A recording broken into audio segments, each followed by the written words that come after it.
श्री राघवेंद्राय नमः। बंगलोर में विपक्षी दलों की मीटिंग हुई और वहाँ से लालू जी और नीतीश जी न जाने क्यों बिना प्रेस कॉन्फ्रेंस किए ही चले गए। आपको मालूम होना चाहिए कि बंगलोर में ये मीटिंग विपक्षी दलों की थी। क्यों थी?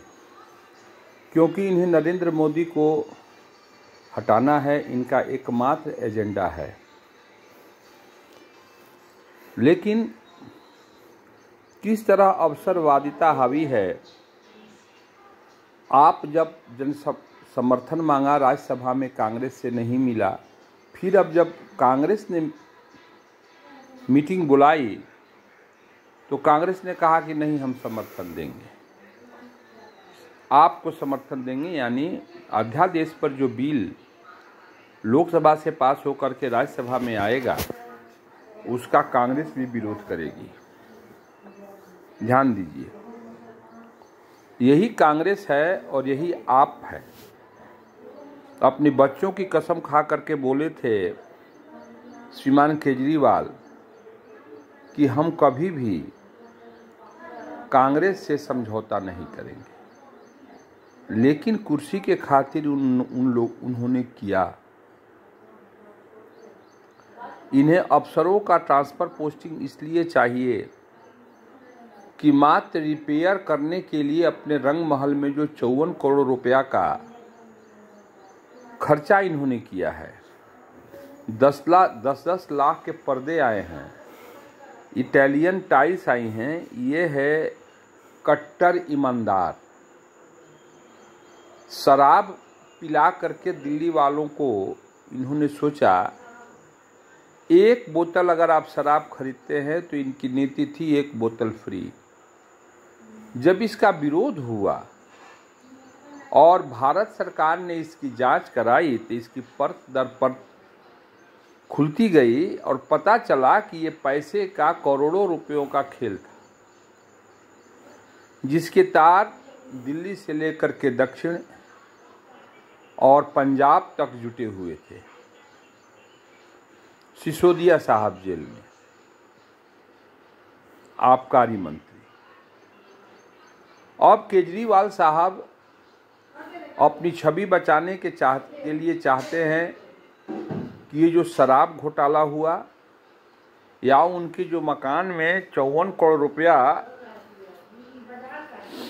गलत तरीके से खर्च किया गया, इस पर पर्दा डालने के लिए अफसरशाही पर अंकुश लगाना बहुत जरूरी है। आप ये जानते हैं कि दिल्ली एक पूर्ण राज्य प्राप्त नहीं किया है। ये यहाँ पर लेफ्टिनेंट जनरल रहते हैं। यहाँ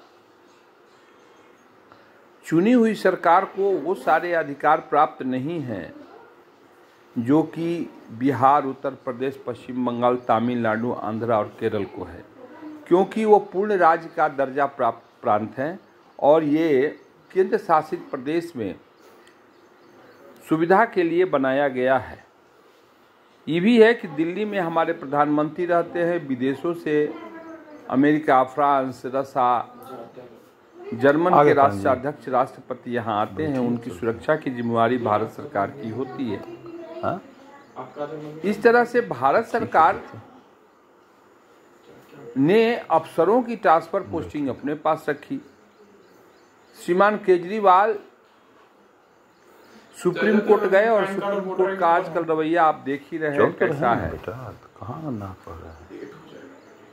तीस्ता से तलवार को फोन इतनी क्षमता है कि फोन पर वो सुप्रीम कोर्ट की न्यायालय को खुलवा सकती है और जमानत ले सकती है। खैर, इस पर हम आगे चर्चा करेंगे।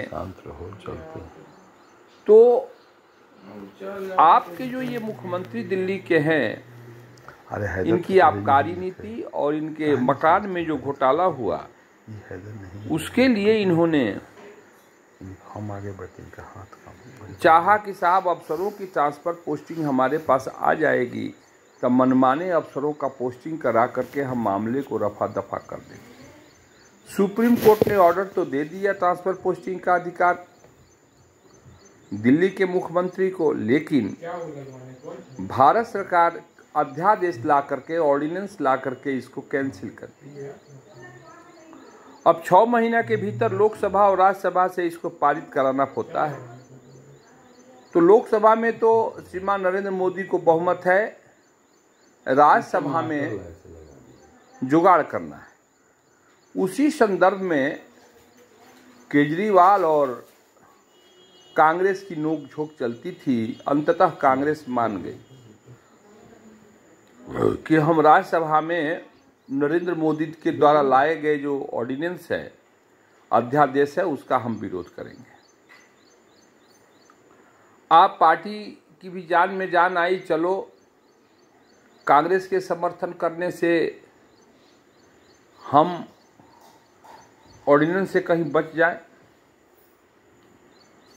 इस तरह से आप देख रहे हैं कि ये विपक्षी दलों को जो जमावड़ा है, जो बंगलोर में हुआ, किस प्रकार की रीति और नीति का द्योतक है। अभी अभी पश्चिम बंगाल में चुनाव हुए, रक्त रंजित चुनाव, जिसमें कांग्रेस के कार्यकर्ता मारे गए। सबसे बड़ी बात है कि कांग्रेस के वर्कर्स मारे जा रहे हैं पश्चिम बंगाल में, और कांग्रेस तृणमूल कांग्रेस से समझौता कर रही है। तो आखिर लोगों की जान इतनी सस्ती क्यों हो गई? लोगों को सोचना चाहिए कि हम किस लिए अपनी जान देते हैं किसी राजनीतिक पार्टी को। हम उनका समर्थन क्यों करते हैं जब वो अंततः दोनों एक ही हो जाते हैं। तो ये 50-60 जो जाने गई पश्चिम बंगाल में, वो तो अब लौट के नहीं आएंगी। किसी का बेटा होगा, किसी का भाई होगा, किसी का पति होगा, वो तो मर गया, और मरने के बाद तो कोई चुनाव होता नहीं है। इस शरीर की सारी क्रियाएं खत्म हो जाती हैं, और ये राजनीतिक पार्टियां अपने वर्कर्स के लाश पे चढ़कर के समझौता करती हैं। आज कांग्रेस ने तृणमूल कांग्रेस से भी समझौता करने का एक प्रकार का इशारा किया है। उन लोगों का क्या होगा जो लोग अपनी जान गंवा बैठे। आप देखते चलिए आखिर इस प्रकार के गठबंधन का क्या औचित्य है, और ये औचित्य सिर्फ एक ही है कि श्रीमान नरेंद्र मोदी को सत्ता से हटाना। आप सुप्रीम कोर्ट में तीसरा सितलवार के लिए रात में महामहिम न्यायालय खोल सकते हैं, बैठ सकते हैं। क्या ये आम आदमी के लिए हो सकता है? क्या आम आदमी के लिए भी कोर्ट खुल सकता है रात के 10 बजे 12 बजे? कि पूरी न्याय प्रक्रिया क्यों जा रही है ऐसे? जब कॉलेजियम सिस्टम में बदलाव करने की बात करते हैं श्रीमान नरेंद्र मोदी, हमारे पहले के कानून मंत्री रिजिजू जी, तो सुप्रीम कोर्ट की देखिए किस तरह से चोड़ियां चढ़ जाती हैं। इतना दबाव बनाया गया कि किरण रिजिजू को हटाना पड़ा। हाई कोर्ट दिल्ली के बार एसोसिएशन जो है वकीलों का, वो 17 तारीख को बंदी रहा। आप सोच सकते हैं इस कॉलेजियम सिस्टम के खिलाफ न्यायपालिका में ये जो कॉलेजियम सिस्टम है, इसके विरुद्ध ही काम अब होने लगे हैं। इसके विपरीत, इसके खिलाफ आवाजें उठ रही है। आखिर क्या है कॉलेजियम सिस्टम? लोग कहते हैं परिवारवाद को बढ़ावा देता है। एक परिवार का मुखिया अगर जज हो गया तो अपने बाल बच्चों का जुगाड़ कर लेता है। इस सिस्टम को हटाना नहीं चलाते हैं बढ़िया गाड़ी, तुम हमारी पहली प्राथमिकता है। जाओगे तो फिर हमको तुम बोलोगे। कोलिजियम सिस्टम हमें न्याय व्यवस्था से महरूम करता है आधार केंद्र और बहुत बड़े बड़े वकीलों का जो पिताजी हैं अगर जज हैं तो उनको जज बनना स्वाभाविक हो जाता है। बिना दलाल का होगा। न्यायपालिका में पारदर्शिता की जरूरत है और न्यायपालिका को हमारे मिलॉर्ड जो सुप्रीम कोर्ट के जज हैं उनको तो ये जवाब देना ही होगा कि कुछ लोगों के लिए रात के 12 बजे भी दरवाजे खुले रहते हैं, आखिर क्यों? तीस्ता सी तलवार पर आपकी इतनी रहमदिली क्यों?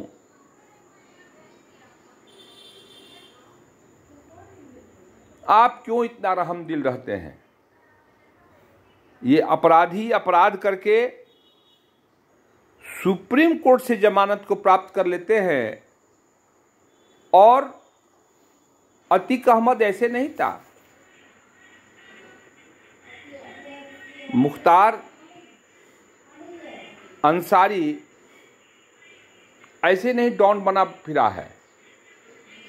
उसको यही कांग्रेस की सरकार ने पंजाब में रोक के रखा था और सुप्रीम कोर्ट आते आते उन लोगों को जमानत मिल जाती है। लेकिन मैं भारतीय न्याय व्यवस्था से पूछना चाहता हूं, जिन लोगों की इसने हत्या की उनका क्या होगा?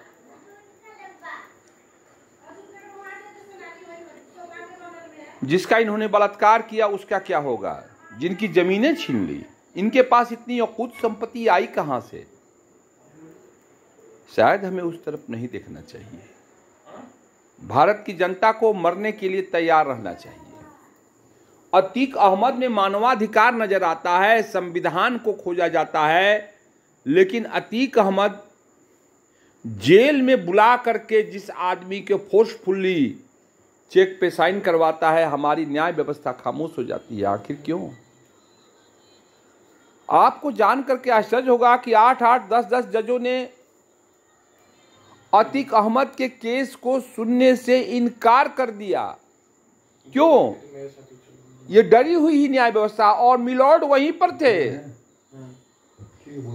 सुप्रीम कोर्ट के चीफ जस्टिस चंद्रचूड़ साहब वहीं थे इलाहाबाद हाई कोर्ट में। बोल रहे मेरे साथ चलो। ये क्या हो रहा है?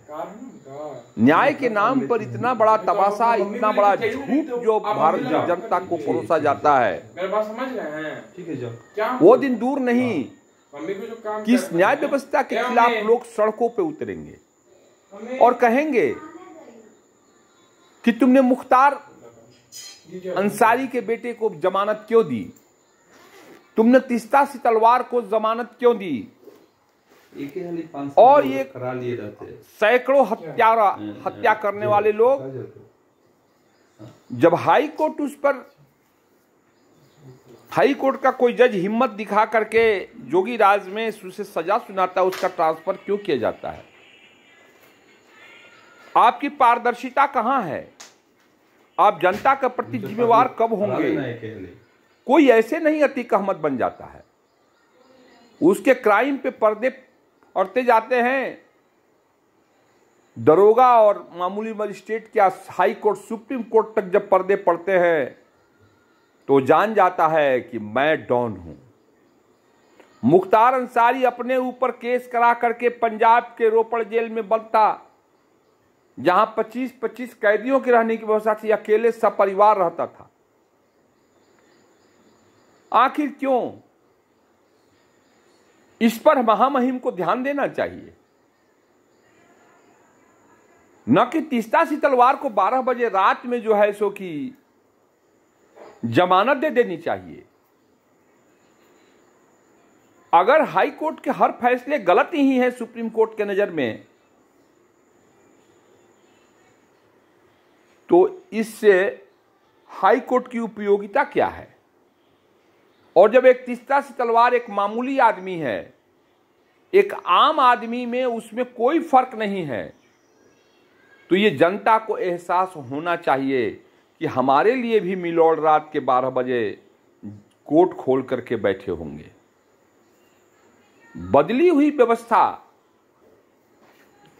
क्या कहती है ये तो भविष्य ही बताएगा, लेकिन कॉलेजियम सिस्टम वाकई हमारे देश के लिए बुरी चीज है। इस कॉलेजियम की व्यवस्था को हटाना चाहिए और जब किसी वीआईपी को जमानत देते हैं या कुछ करते हैं उसकी पारदर्शिता भी जनता तक पहुंचनी चाहिए। न्याय के कटघरे में ये लगना चाहिए